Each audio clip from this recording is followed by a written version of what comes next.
The Legend of Indrid Cold, Sewing Machine Salesman. Woodrow Derenberger made his living by selling sewing machines. November 2, 1966, was a long day for him. By 7 p.m., he was driving along a hill just outside Parkersburg on Interstate 77 and was looking forward to arriving at home on this cold and wet evening. The last thing he wanted was to have to stop on the side of the road to replace the sewing machine that had become dislodged in the back of his vehicle. The sewing machine was undamaged and he quickly resituated it. Derenberger might have parked a little bit better, but he left enough room for other commuters to pass by his stationary vehicle while he tended to his business. None of these drivers came forward to confirm Derenberger's account of what followed. Having returned to the driver's seat of his van and continued on his way, a set of headlights passed him and began to slow down in front of him. For the second time, Derenberger had to stop. This time, he had to do so in the middle of the road, careful not to dislodge any other appliances in his van.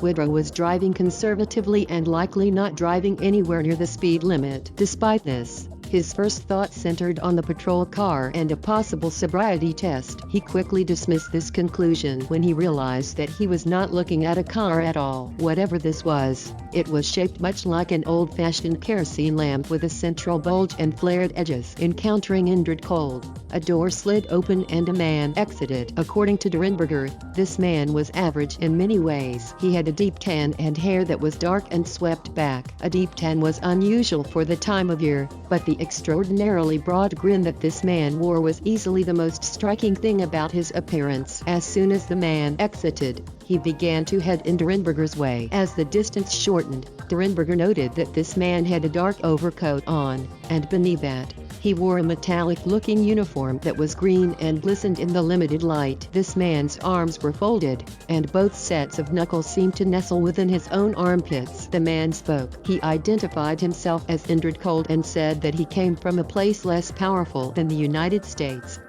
He was very reassuring and admitted that he was flesh and blood just like Woodrow and in no way special or spectacular. Indrid also openly encouraged Woodrow to report the encounter to the authorities and confirmation would follow. Before he returned to his vehicle, Indrid revealed that this would be just the first of several such meetings the pair would have. The whole message was delivered by something similar to telepathy, and not a single word was spoken verbally. Both Indrid Cold and the vehicle departed the scene. Contacting the investigator, Indrid Cold did keep his word. Woodrow received several additional visits from the same man. On some of these subsequent visits, Indrid was not alone. Derenberger revealed that his new friends came from a planet called Lanulos and that during one visit, he was allowed to take a trip there. After the last of these meetings, Woodrow sought out renowned UFO investigator John Keel, who happened to also write a book about Mothman, and reported events in great detail. Purportedly, during Keel's investigations, he often received mysterious phone calls from someone calling himself Indrid Cold. This was nothing new for him, of course,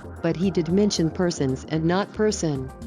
Keel believed that whoever phoned him was an informed third party. Despite this, Keel wrote a foreword in Derenberger's book Visitors from Lanulos. Two Guys and a Grinning Man. Woodrow Derenberger was not the only person to report an appearance from a sinister-looking grinning man. On the very same night on the very same road, two other men saw an elongated object land in front of their vehicle. They were also forced to stop, and they watched as a man disembarked and headed their way. He wore a dark coat and folded both arms in such a way that could be considered uncomfortable. He asked both men questions that seemed pointless to them before the man returned to the craft that subsequently took off. The strangest walk. Several weeks before Derenberger had his encounter, a pair of boys met a man that scared both of them. The boys, James Yanchitis and Martin Mausmanov, were walking home along 4th Street in Elizabeth, New Jersey. They reached a corner opposite a local landmark called the Turnpike. This was an elevated area with a high wire fence and a steep incline. They reported that behind the fence stood the strangest man they ever saw. Neither had any idea how the man got there or where he came from. The man just stood there and grinned a big old grin. There are other versions of the legend involving other sightings. However, not much else has been heard of from the grinning man since the 1960s. Who he was is unknown, but many consider the encounters to have been a contrived hoax. Nonetheless, He has earned a legendary reputation that persists to this day among the men in black and the black-eyed kids. Interestingly, a recent admission by a man on Reddit claims that he was Indrid cold.